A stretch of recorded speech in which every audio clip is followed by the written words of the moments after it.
Hello MEd peers and welcome to my summary presentation on the topic of mindfulness.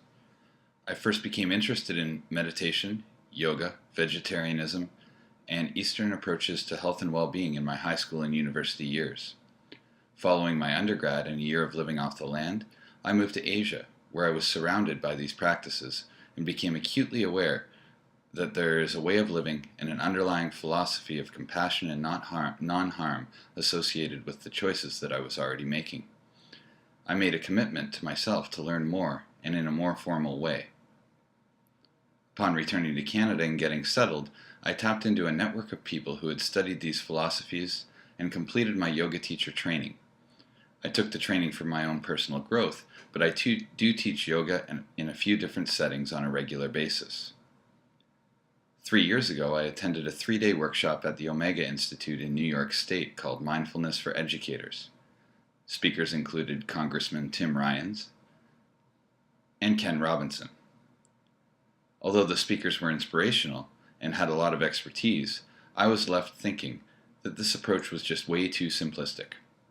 It wasn't until I adopted the practice myself on a regular basis that I realized that the effects are profound and the practice is rich and rewarding.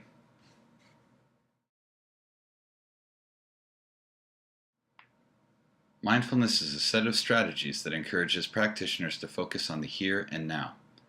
Although rooted in the religions of India, like Buddhism, Hinduism, Jainism, Sikhism, Jon Kabat-Zinn introduced mindfulness to Western mainstream medicine as a secular approach to wellness and greater mental health.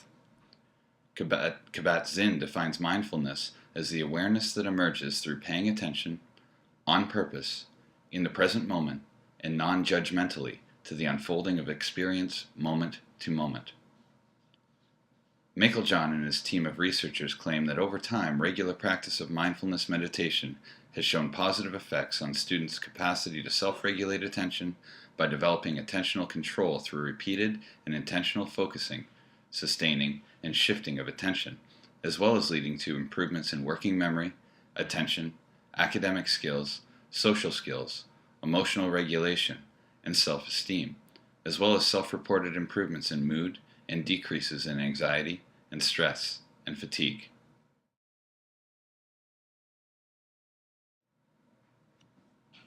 Many people have noted that with the advancements in technology, reduced rates of physical activity, and increasing demands of our time and energy, life in the 21st century is much more stressful than it has ever been before.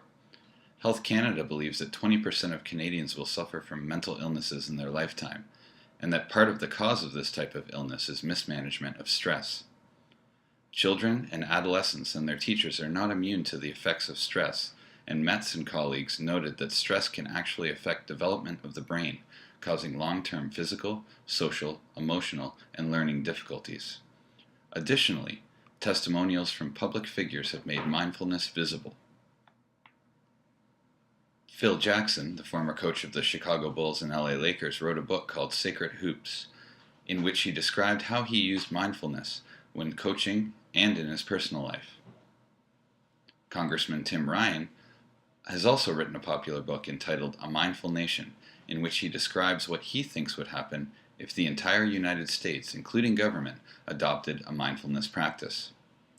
He continues to be deeply involved in the implementation of mindfulness programs in schools and arguing for increased funding for these programs in Congress.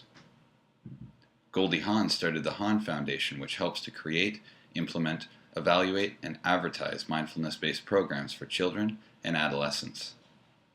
This media attention has brought the potential of this practice to the attention of key decision makers in education and has caused them to review the research. When it comes to research into the specific effects of mindfulness for children and adolescents in a mainstream school setting, there are gaps and a lack of studies into the long-term effects of mindfulness on self-esteem, self-regulation, academic achievement, and other physical and mental health effects.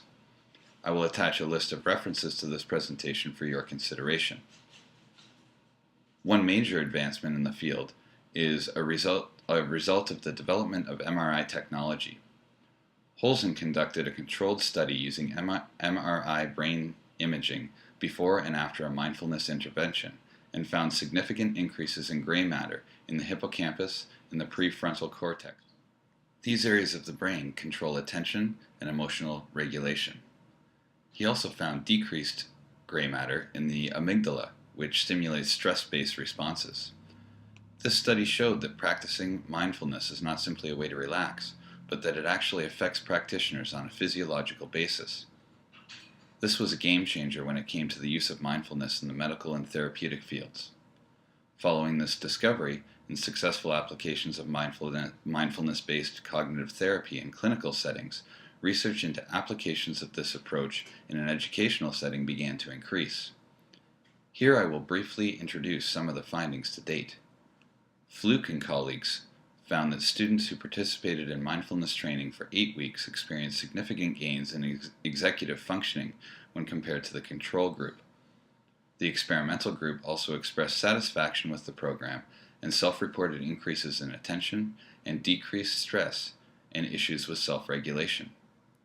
In a controlled trial of the Learning to Breathe program in a secondary school, METS, along with the program developers, found statistically significant gains in emotional regulation, self-regulation, psychosomatic complaints, and self-reported stress level based on pre-post-test measures and self-reporting. They noticed that the hypothesized improvements in impulse control did not lead significant results. Meiklejohn and colleagues reviewed numerous commercially available programs that are evidence-based. Examples of these programs include the Inner Kids program, the Inner Resiliency program, Learning to Breathe, Mindfulness in Schools project, Mindful Schools, Mind Up, Still Quiet Place, and Wellness Works in Schools.